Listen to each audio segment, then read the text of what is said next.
First of all, going back to the morning, I hope, again, that what we walk away with is not just about vocabulary, but about learning in general. And I think that's the impact of learning about memory. How does it impact instruction across the board? Most of the activities in the book, or many of them, initially it's whole class. But as with much instruction for reading and writing, once you've done it whole class and everybody gets it, it turns into the perfect literacy center, doesn't it?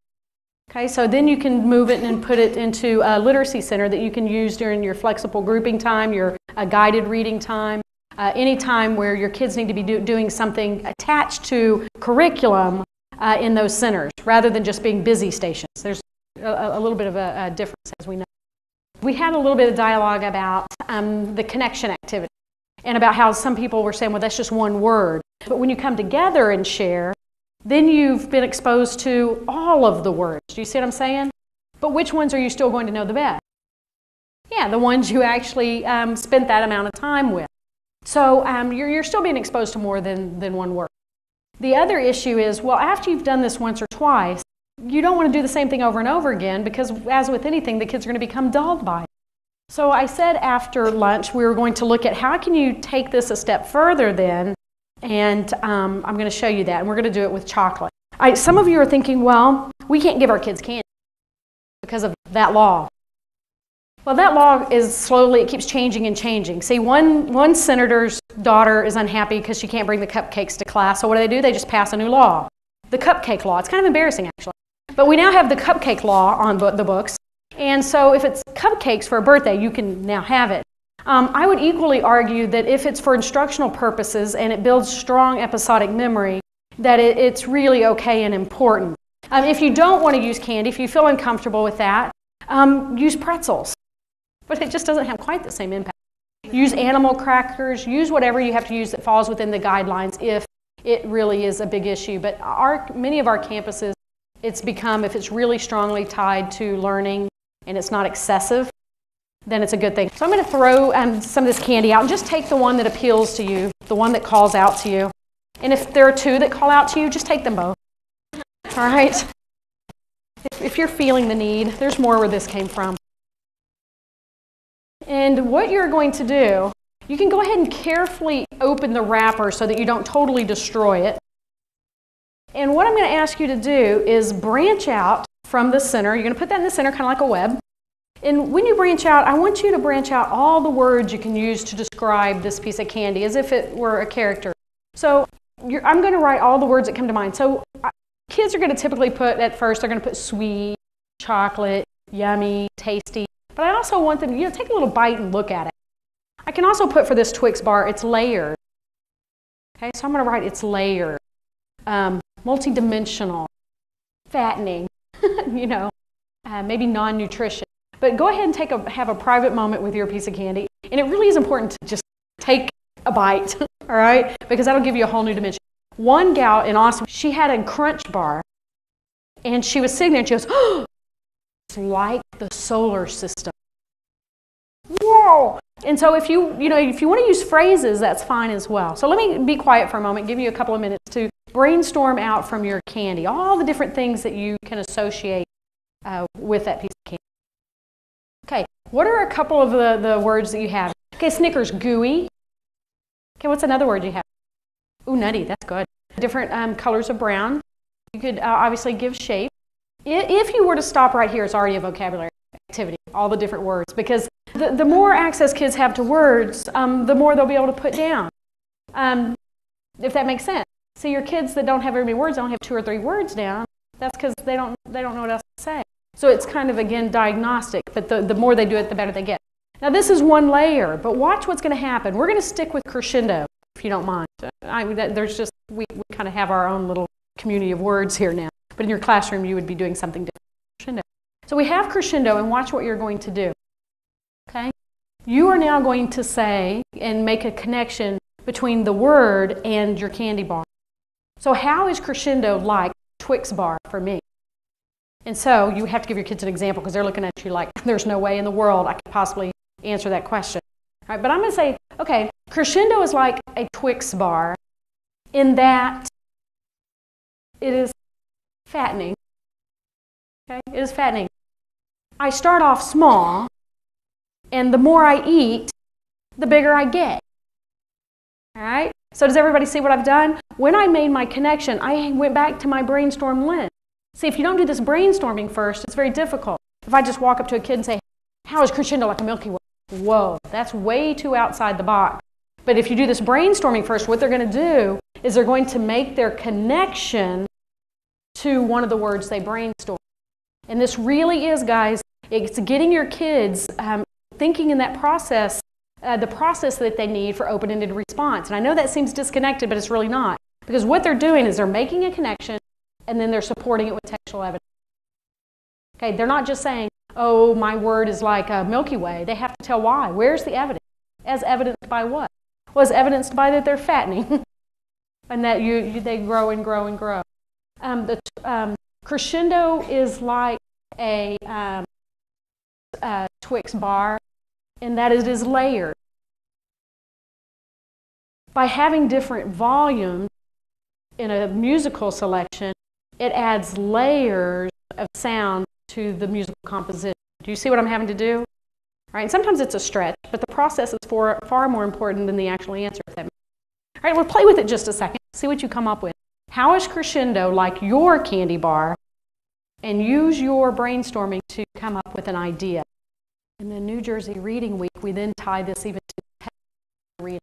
In that you can say, have the kids do the same process. It's called lexical links. Okay, actually comes from Tyranny's consortium of reading activities. And what you do then is say, how is the chapter of the novel that you read today like a candy bar? And they have to do the same kind of process. But they can connect to anything in the scope and sequence. They could tie it to character. They could tie it to setting. They could tie it to the problem or the solution, resolution. Do you see how that can be used then in many different ways beyond just vocabulary? All right, we basically have 3 of my favorite activities left for the afternoon. And we're going to plug in movement, we're going to plug in patterns, and we're going to plug in context clues. One of those activities, context clues, is not in the book. But the more we started addressing vocabulary, we started seeing that our students really are struggling with going back and utilizing context.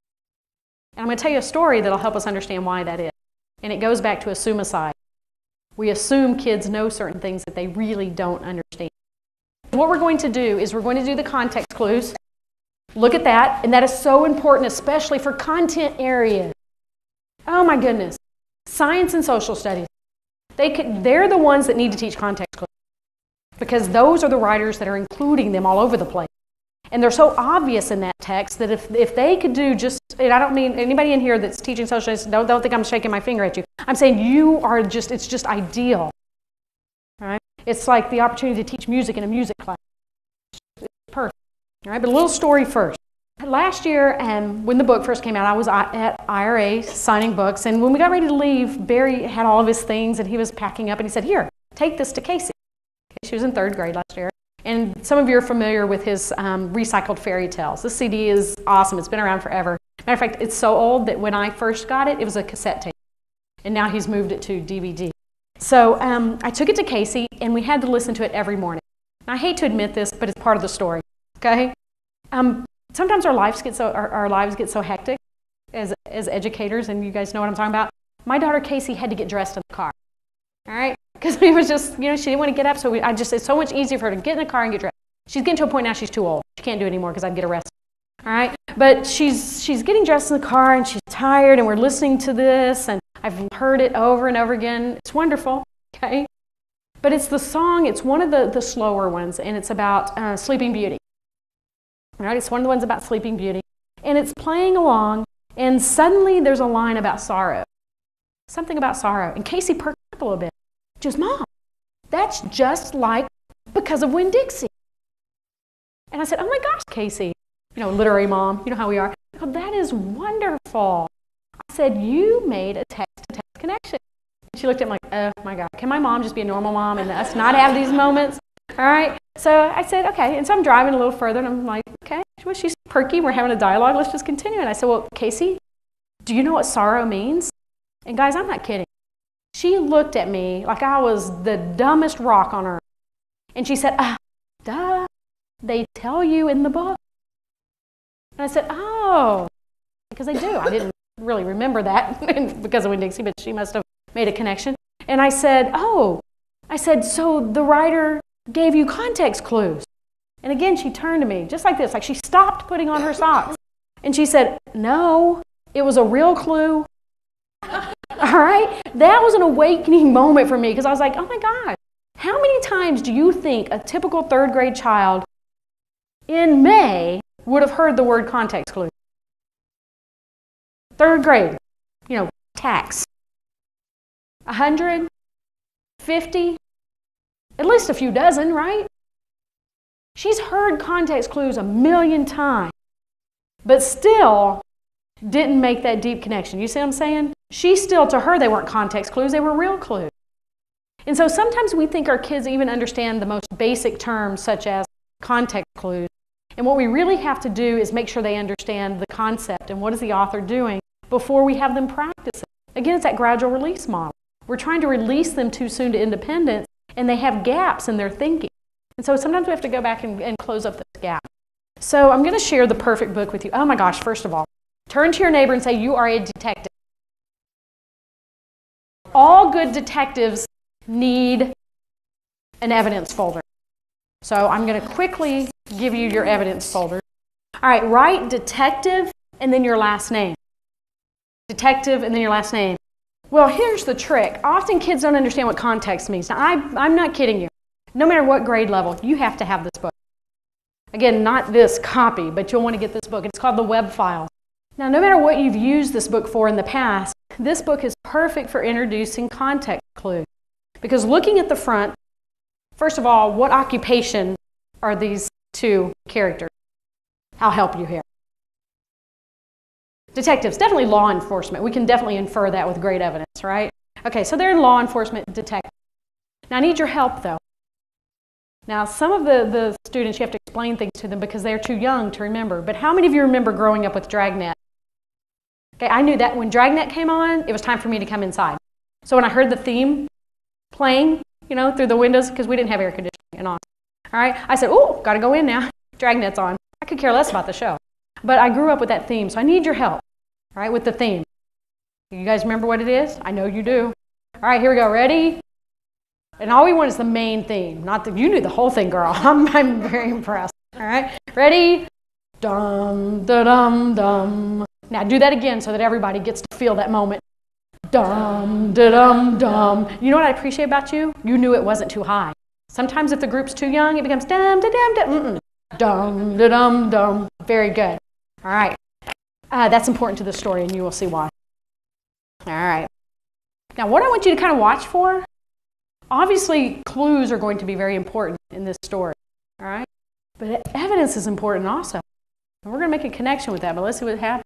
6:32 a.m. This is the farm. My partner Bill and I were working the barnyard shift. It was peaceful, quiet. Then we got the call. Cock-a-doodle-oo! A lot of squawking going on down in the coop area. Detective Webb looks like foul play. Report says feathers are flying. Chief says we should check out the chicks. Chicks? Check. Let's fly. Dum, da, dum, dum. Okay, let's do that again. Ready? Dum, da, dum, dum. Oh, perfect. 6:35 a.m. The hen's house. We knocked on the door. She answered. Bark, bark, bark, bark. Just the facts, ma'am. Just the facts.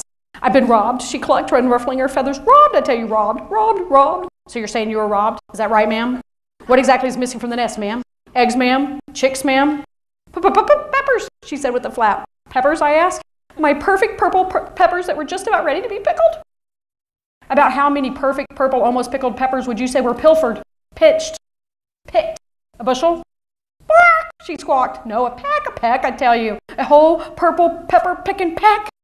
Have any idea who would pick a peck of your perfect purple, almost pickled peppers? Not a clue, she answered. Did y'all hear that? Not a clue. If she doesn't have a clue and he's asking, she must need a. She needs a clue and doesn't have one.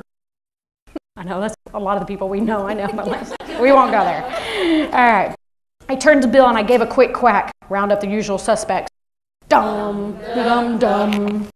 A Miss named Muffet had just been tossed off her tuffet. and a gal named Peep was missing some sheep. I noticed that 3 little kittens had lost their mittens, so they began to cry. I wanted to help, I couldn't. I had pickled peppers to worry about. We had Horner in the corner, and we were trying to make little boy Blue quack. Okay, boy Blue, quit blowing your horn. Time to make hay. Suppose you tell me where you were this morning. I'm innocent, I tell you. Innocent, quivered the kid. I was under the haystack, fast asleep, honest, ask anybody. Sure, I've heard that bedtime story before. Got any witnesses? My partner shook his head. No. Sheep were in the meadow, cows were in the corn. Things looked bleak for the boy in blue, and then we got another call. There's been some horsing around reported down near barn and pen, said Bill. Looks like another robbery. We put the kid out to pasture. Dum-de-dum-dum. 10:43 a.m. Corner of barn and pen. Remember, they were horsing around. Oh, that's really sad. Bill and I talked to the horses. Whoa, you there. I called out. I'd like to ask you a few questions if you don't mind, sir. Nay, not at all, he answered. What do you know about a peck of unlawfully perfect, purple, almost pickled peppers? Peppers, a peck of purple peppers, not a thing. But somebody just hightailed it out of here with a tub of my tartest, tasty tomatoes. Tomatoes? You say tomatoes, I say tomatoes. Somebody just hauled the whole thing off. Kids never laugh there. I have a private moment. Okay, they don't get it. But I laugh and they think I'm on. And find my lettuce while you're at it, sighed a sheep. Somebody just lifted a load of my luscious leafy lettuce not 10 minutes ago. This is bad. Really bad. My partner looked at me and scratched his head. Peppers, tomatoes, lettuce. What do you make out of all this, Webb? There's only one thing to make out of all this. Salad. Dum-de-dum-dum. 11:47 a.m. Squad room. My partner and I are still trying to quack the case, but we didn't have any idea whom to ID. Rats, said Bill. That's it, I shouted. There was only one suspect who was sneaky enough, wily enough, tricky enough to pick a peck of perfect, purple, almost pickled peppers, take a tub of tasty tart tomatoes, and lift a load of luscious, leafy lettuce. 12:22 p.m. My partner and I were hot on the tail of dum-de-dum-dum. 12:46 p.m. A real hole in the wall. We know you're holed up in there, you dirty rat. Let us in. He did. And what's up, Duck? There's been some trouble down on the farm, I said. What do you know about a rash of recent robberies? Robberies, said the rat rather innocently. What makes you think I know anything about a robbery? I'm no cheesy snitch. Can it, Ratso, I said. You've been up to nothing but garbage for years. The rat grinned. Okay, sure, go ahead, Flatfoot. Look anywhere you want, he said with a smirking smile. But make it quick, Quacker. You're interrupting my lunch. Lunch, Rodent, I said, taking a gander at the table. Hey, what's going on here, the rat hissed. You're not going to pin this rap on me. Where's your evidence? The hen needed a clue, and now they're looking for clues, but they said that they need what? Evidence. Oh my goodness. It's everywhere, isn't it? Where's your evidence, you waddling webfoot? You got nothing on me. Nothing. See, I'm clean, I tell you, clean. I picked a piece of lettuce from under his chin. You're not clean enough, you dirty rat. I smelled his breath, just as I suspected. Garlic mayo. Book him, Ducko. His salad days are over. Over, but they can't be over, he cried as he was cuffed and led away. I haven't even had my dessert. My partner gave me a pat on the back. Looks like you quacked another one, Webb. But how did you ever figure it was him? Oh, so now he has to prove his evidence. Oh my gosh, can you believe this? You gotta have a clue, you have to have evidence, and then you have to support it? Oh, this detective work is difficult. Just played a hunch that he ate the evidence for lunch and forgot to use his napkin to brush his teeth. He's a dirty rat. Never did have good hygiene. Dum-de-dum-dum. The dirty rat was tried and convicted on 3 counts of vegetable vagrancy, offensive bad breath, and not using a napkin to wipe under his chin. He was sent upriver and was sentenced to 6 months of farm labor with time off for good behavior, better table manners, and clean teeth. Case closed. Dum-de-dum-dum. Dum-de-dum-dum. Dum. Oh, you guys are good. All right. Very good. Now, here's what we have here that you want to have this discussion with the kids. All right? They needed a clue, prove their point. They needed, what else? Evidence. And then they had to support that evidence. Okay? And so that's what context clues are all about. See, because now they kind of understand clues, but what throws them off is context. What do you mean by context? See, that's a very abstract term, isn't it? And we understand it as language arts people, but kids, that's kind of difficult. So in this story, what was the context? Where did they find the clues? Because see, that's the context. Where did they find the clues? At the barn, at the rat's hole. All of that was the context where they had to find the clues. Now, the clues were very similar. When detectives go look for clues, sometimes they look for the same types of clues, don't they? Fingerprints, that's pretty standard. They're going to look for things that are left behind. That's pretty standard. What always changes, though, is the context. Where the crime is committed always changes. The context changes. The clues, really, they don't change too much. There's some that are very standard that you kind of want to watch for. Isn't that true? Okay? So the text that you read, the stories, the chapters in your textbook, the poems, the bulletin boards, that's your context that's shifting and changing. But as readers, there are some patterns, some clues that are so standard that if we use them, we won't have any problem finding clues. That's why you need your evidence folder. So at this point, you want your kids to have their folder, and you're going to present to them the four most common context clues that authors use. Because it's a tool. The only reason readers can find context clues is because the author includes them. You see that dance between reading and writing that can't be ignored? That's why it's so important that we teach them together. Even in our schedule, if they're separate, and thinking they can't be. They can't. Because the reason we have something to read is because somebody crafted that together. So the reason we have context clues is because the author included them. Right? So here they are. I've given you, this is the yellow sheet, if you'll find that. Okay, there's a yellow handout. And really, these are the four biggies. And based on your grade level, here's what I'm going to say. 5th grade up, I think they can handle all 4 in one day. I really do. You give them the 4, you go on. I think sometimes beneath that, though, or any grade level below that, I think you have to be careful and maybe only present one at a time. And model, add another one, model, even for 5th grade. And some of your, especially special ed or some of your ESL kids that are transitioning, you be the boss because only you know your kid. Right? But I'm going to go ahead and give you all 4. But what they're going to do, this folder is going to be their portfolio, their holding place for these different types of clues. And so just as a way of example real quick, notice the way this format works. One clue that authors give is they provide the definition. Right there. They give it, they're not hiding anything. They'll give you the definition right there in the text. Isn't that amazing? And the kids are looking at me like, no, get out. They never do that for me when what I read. I said, well, just let me show you. And all of the samples, guys, are pulled from real live literature that kids are reading. And I want you to follow my logic on this, okay? The reason you want to read real literature and help them find it in real literature often is because sometimes it's more hidden. On the tax test, it's actually quite obvious. They write it in there to be there. Does that make sense? Except high school, because high school they're using real literature. But up until that point, it's people writing these passages and they have to include them. So sometimes it's even over obvious. Does that make sense? So if they can find it in real literature, oh my gosh, they can definitely find it on those passages for the tax test. All right. And if you just want to do a quick note before I go through this, you know, right now we know there, and I'm really speaking 3rd grade through 8th grade. High school, they really get to the higher level types of vocabulary. There are 5 flavors that we have seen so far on the tax test, a vocabulary item. And I'm just going to run through those real quick. Multiple meaning words, but that's where they give the dictionary entry, and then the kids have to say which of these was the flavor, the definition used in this text. You know what some of the kids are thinking, though? That it's like balderdash. That there are 4 definitions there, and only one of them is accurate, and they're supposed to pick the right one. Some kids are never going back into the text. And here's a note to tell your kids, and for you guys to take back to your campuses. Every single vocabulary item on the test requires you to go back. You must go back and reanalyze it.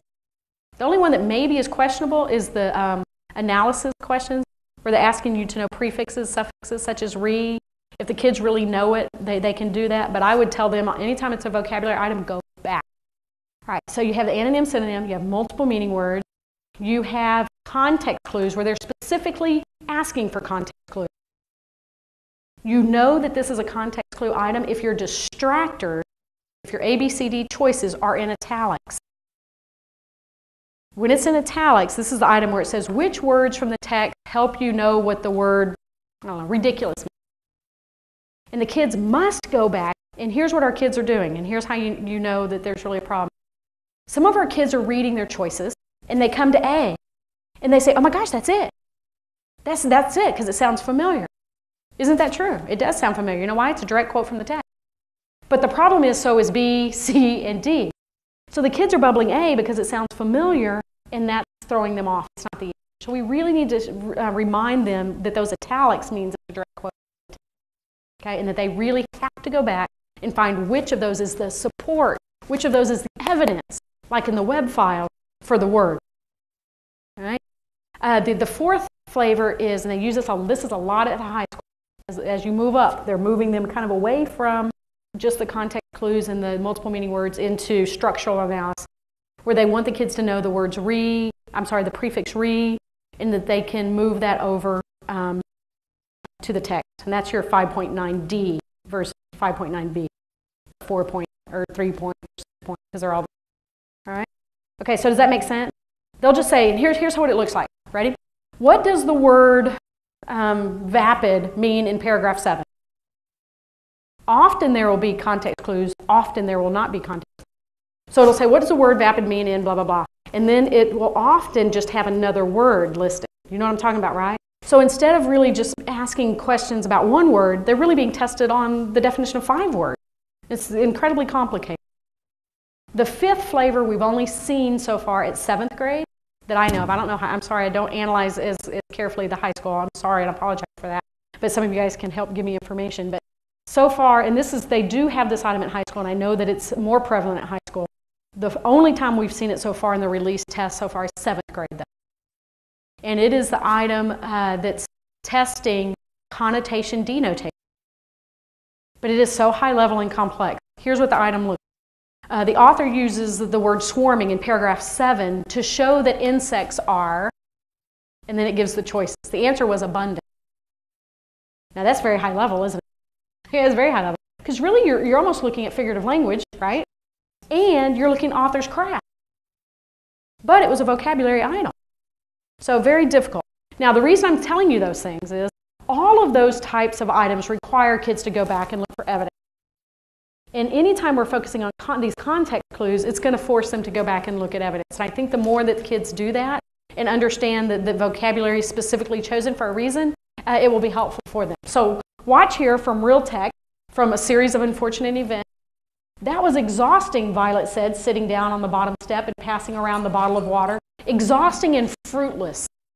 Grape, Sonny said. No, Sonny, Violet said. I didn't mean we didn't have any fruit. I just meant we didn't learn anything. Do you think we missed a door? So do you see what the author's doing? They're having this word fruitless, which is kind of an odd word, isn't it? All right? And then giving the definition. It's right there. There's the definition of fruitless. Right? Didn't learn anything. Okay, so here's what you can do with your kids. You're probably saying, well, what about this folder? Because it's so cute and I've just got to use it. All right? Well, there are 4 context clues that are most widely used in text. And by the way, you can go to websites. You can sometimes even look at your adoption, and they'll have 10, 15 different types of context clues. Don't go there. Go with the most prevalent, because if you give your kids too much initially, and they're already struggling with finding that evidence, you're giving them too much. So go with the big ticket item. So if you look at your folder, how many quadrants are there? Yeah, there are 4, and there are 4 context clues. See how perfect that is? So you'll put 1, and what I ask the kids to do is I have them write definition, and I have them tell what it is in their own words. It's where here's what kids put. It's where the writer tells you what it means. That's what they put. And I think if they put it in their own words, it's better. Otherwise, they're just copying, and there's no cognitive effort there. All right? Then after we give them the 4, and I'm just going to quickly glance through the others. 1 on each quadrant. Leave lots of room. Because then what we're going to have is I have tons of books spread out all over the room. You can even do this in the library if you would like. And we go on a scavenger hunt. And I want them with a partner to find an example of these from the books around the room. See, because at one level, it's just knowledge level. Bloom's taxonomy. Knowledge, what is definition? They look at my sample, great, what does that mean? It's my own sample. I did the digging.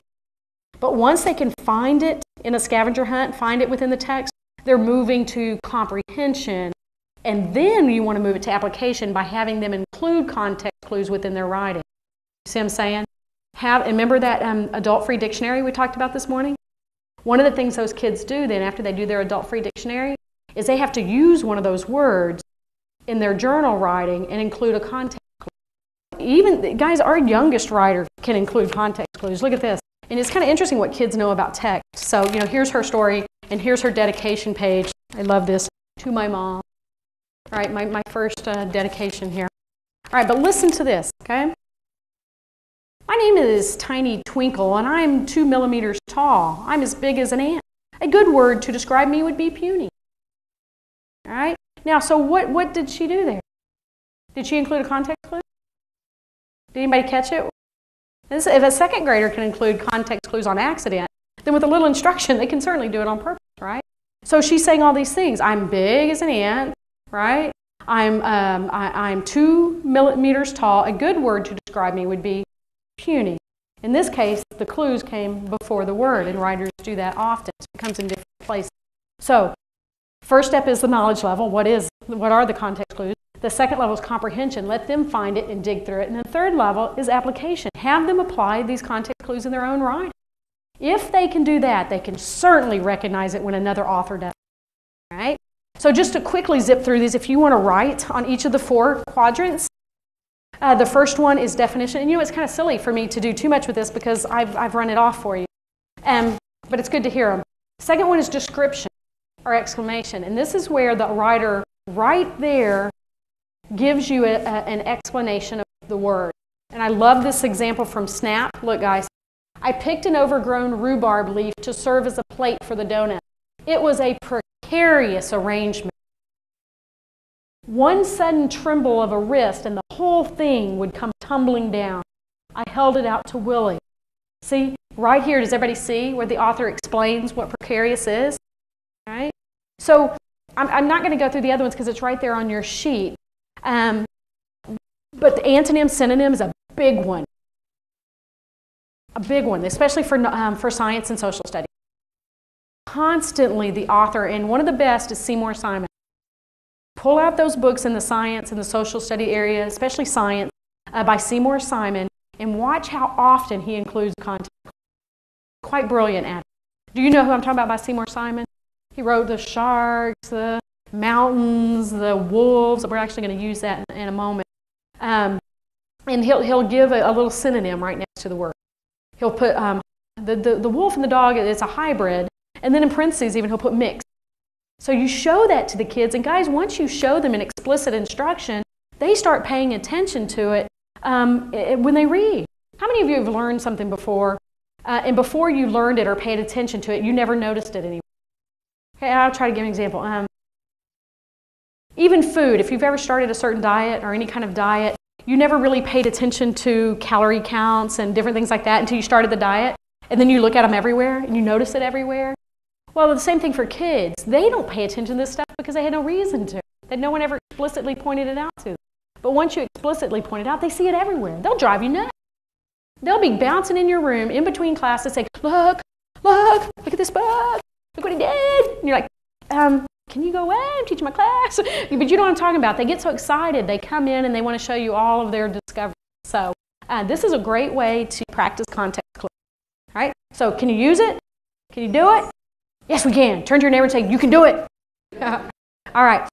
I'm asking you to stand so that blood starts flowing again, all right, in the appropriate places. But now what we're going to do is move into the last 2 activities. Plugging in movement, again, is incredibly important. And so this is called Soma in Motion, which is body in motion. And I think you're going to love this a lot. This is one of those activities that is so lasting. Once you do it, you'll keep doing it year after year after year. Like you were telling me that you went to observe in that classroom and you picked up an activity that you've been doing now year after year after year. The first thing you need when you get ready to do Soma in Motion is a list of words. Wherever you get them from, again, your Kaplan words, your SAT words, it doesn't really matter. In this case, remember I said the list method, the overhead method, where you look up the word, give the definition, use it in a sentence. This is my daughter from 2nd grade. They do this district thing. So every second grader in the district received this. All right. By the way, she's now in 4th grade, and the lists look just the same. I don't mean the same words, but the format. It's like a template. Thou shalt be listed. The problem is, I want you to notice a problem. And I want us to think deeply about instructional matters here, because there's a problem with it. Now, this is for 2nd grade. And I want us to look at what the problem might be. Listen, rotation. They went ahead and gave them the definition. The spinning of the earth. Remember the little head that I put up there with the light bulb in the middle? Do you really think a kid is going to understand rotation by reading the spinning of the earth? They're going to say, ooh, I hope it doesn't get dizzy. They're not going to understand that. Revolution, the time it takes the earth to orbit the sun. What's the problem there? Think of suicide. Yeah, orbit. Do you think they don't understand orbit? So they're never, even if they can repeat that back to you and get 100 on the test, they don't understand the concept. And if they don't understand the concept, what difference does it make if they can quote back some definition? We want them to go a little deeper. So like the making the word connection activity that they cannot do without knowing the true meaning, same thing with the soma in motion. You can't do it if you don't know what it means. So you start with any kind of list that you have. Right? Difficult is good. But do be careful that you read over your list before you start. And here, I need to stop here. I'm going to tell you why I need to stop, because you're sitting there saying, we don't even know the activity yet. And how do we know the list? So let's just do it. All right? So I've got some words for you. This group right here, you're going to have the word undulate, commensable. You're going to have objurgate. This group, definitely, torrid. Your task is, and I've already given you the definition. Again, if dictionary work is part of your objective, then let them look it up. If it's not, just give them the definition. Your objective is to read the definition and the word and to come up with a movement that represents, the word. If you have the word parlous, right, it means danger, okay, dangerous, causing danger, being dangerous. Right? Now, a lot of the kids do this. Whatever, that's the only thing I can think of. But I loved it because I had one group of 5th graders who did this. I thought it was perfect, all right? So you come up with a movement that shows the definition of the word, all right? Now, it has to be clear that other people would understand. You can't go with some personal experience you had, like, well, we went to the zoo, and this monkey did this, and you make some monkey movement, because nobody else went to the zoo with you. It has to be something that everybody would understand based on just common experience, all right? The other thing is no props. No props. You can't go run to the drama department and pull some things in. And the other rule is it has to be something that everybody can do individually. So whatever your movement is, don't make it where all 4 of you have to do it together. Every single individual should do it. So I'm going to give you 2 minutes only. You have to give kids more time, and you'll be monitoring, making sure they're not doing something ridiculous. All right? 2 minutes to come up with the movement that matches your word as a group, and you'll want to practice it. All right? So go ahead, 2 minutes. Okay? All right, let me have these back quickly. And what I would like, and this is not how you do it in the classroom, but we have a lot of people. In the classroom, what you want is the whole class to get up in a circle, right, with their group. Can I get one representative from each group? Oh, you have to do it as a group? Okay, then let's do this. Stay where you are. We'll do it this way. Typically, you want the kids in a circle. I like you. Good. So you're already halfway up here, girl. That's good. All right, typically in the classroom, you want the kids in a circle, and here's how it's going to work. I'm just going to and really use your visualization skills here. All right? The kids are going to get in a big circle, and then I'm going to call out the word, and then the whole class will repeat it, and then they'll give the movement. It is so important that you listen to the kids say the word. You see what I'm saying? Because these are difficult words, and if they're saying it wrong, you want to correct it. So they're going to say it out loud. So here's how this will work. Okay, I'm going to say it, and most times, sometimes I know the group. You know, if I can remember which group I gave the word to, okay, I'll say, okay, your group. But most time with you guys, I can't remember who I gave what to. Okay, who had objurgate? Objurgate, okay? Here's how it works. They're going to say the word, you're going to repeat it, they're going to do the movement, and then you're going to do the movement. It's much better. Do you see how it would work better if you're in a big circle? All right, so you guys go ahead and stand up. Pretend we're all in a big circle. Say the word and then make sure everybody reads.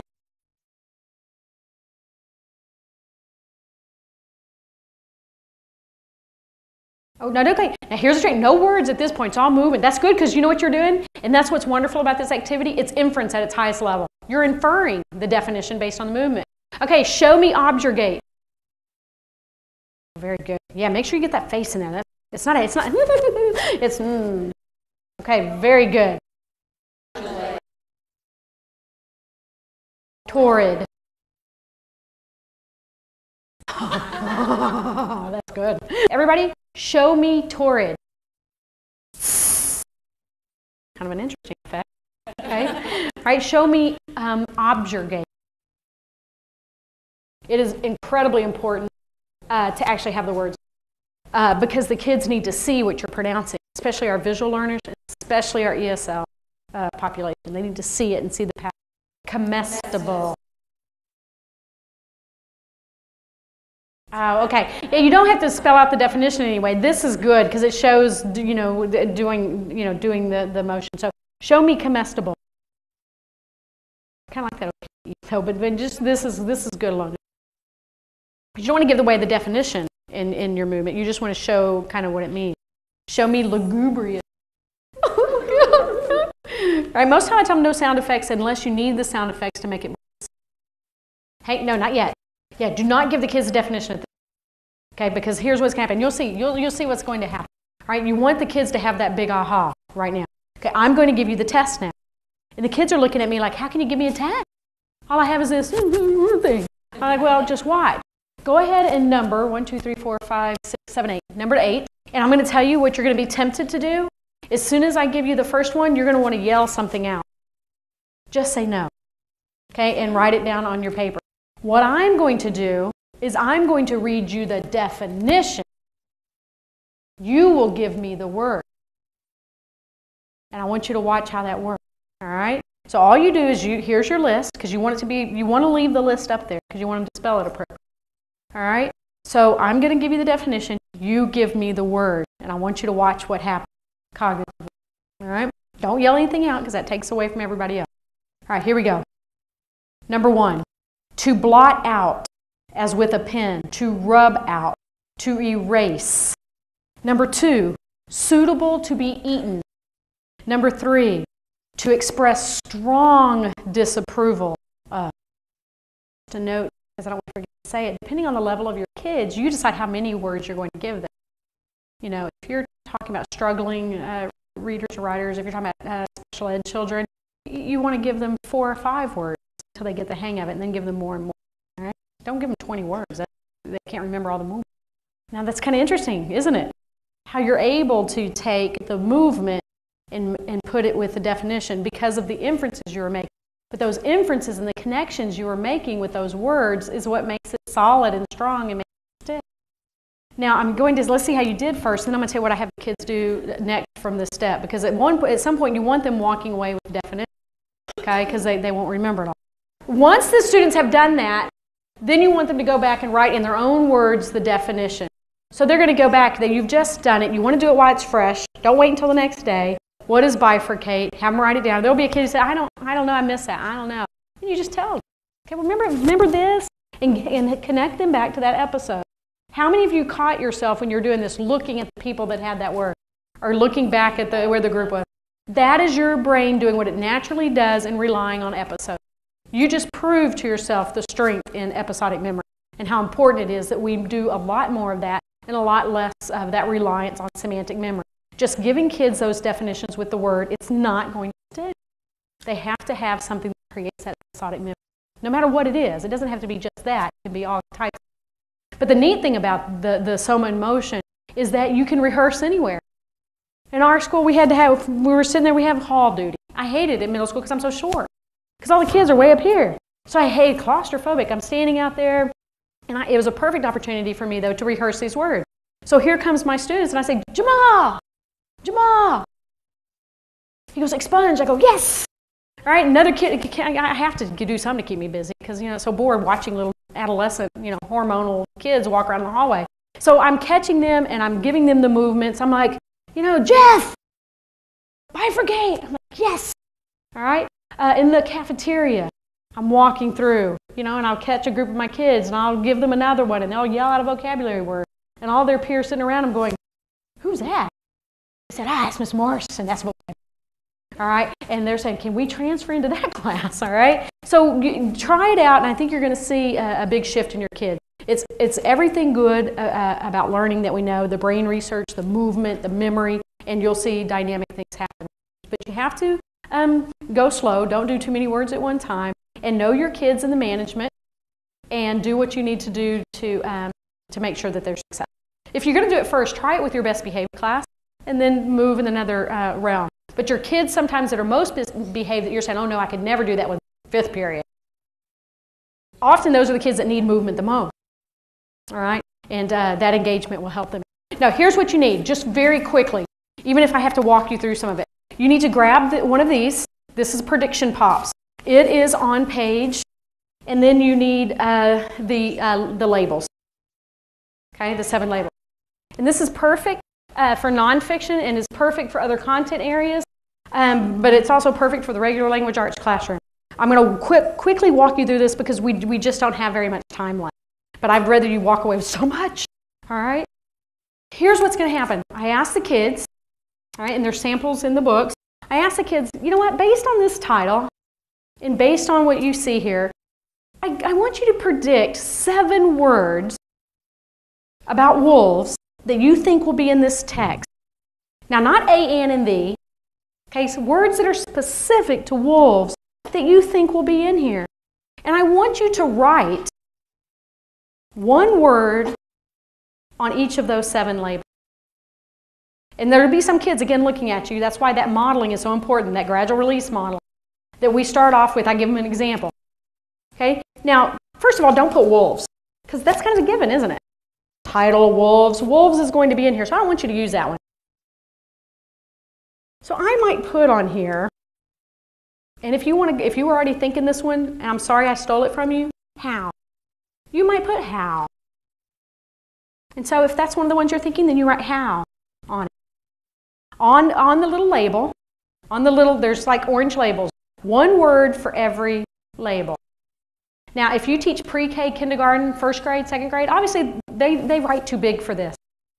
And if you stay after, if you wait until the end, I'll share with you how I do this with kinder in first grade.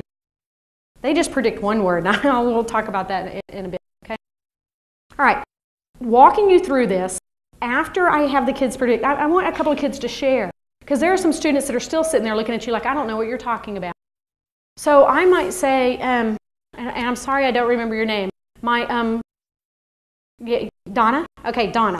What's one of the words that you think might be in this text? Pack. Now, why do you think pack might be in this? Very good. Now, I hope you see what's happening. By us having this conversation, the kids that don't know that, they're saying, I'm going to put pack. But they're getting the definition from her, and they're also getting episodes creation. Does everybody see that? So it's important to have a couple of the kids share, because there will be some kids sitting there like Eeyore. I have no words. I can't think of anything. I don't know anything about wolves. And it's important to give them some that they can write down. I don't care if they borrow it. It's academic borrowing, and again, it's a good thing. All right? Okay, once they get their 7, okay, they're going to peel them off, and they're going to stick 1 label for each of those flower bubbles on the bubble pops. And then what I'm going to ask the students to do, I'm going to ask them to turn the prediction pop over. I want them to put it aside for right now. Because if you don't, because now I'm going to read this text. And guys, this is important, so listen up, because what this strategy is not just a vocabulary strategy. It's also tying into reading, isn't it? That whole idea of prediction. But it's a pre-reading strategy. It's a pre-reading strategy. Every good pre-reading strategy does one of 3 things, or all 3 things. It gives background knowledge.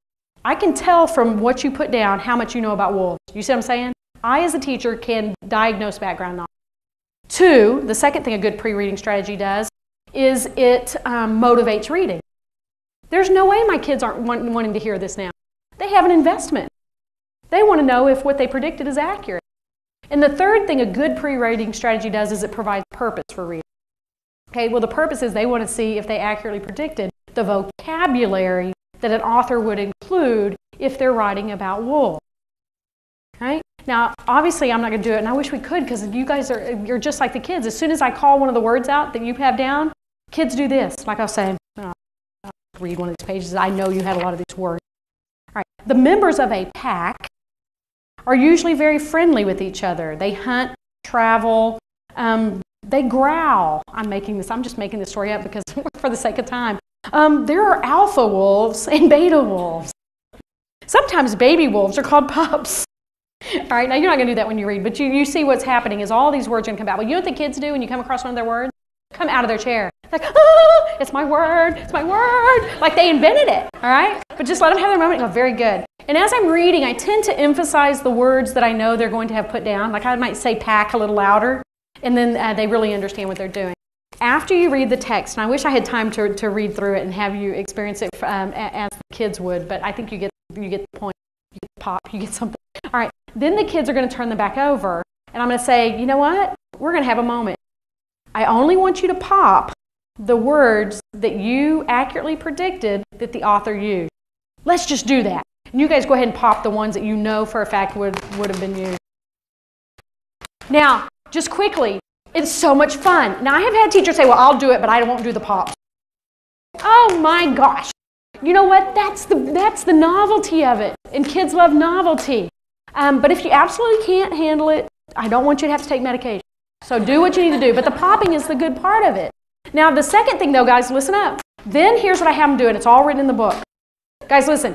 Then I have them say, you know what? I noticed some of you had some words that you didn't pop, but they look very close to what the author had.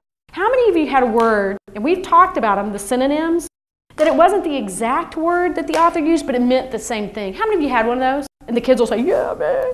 All right? Well, I want you to draw a line from that word that you predicted, and I want you to move over to the side, and I want you to put the synonym that the author used.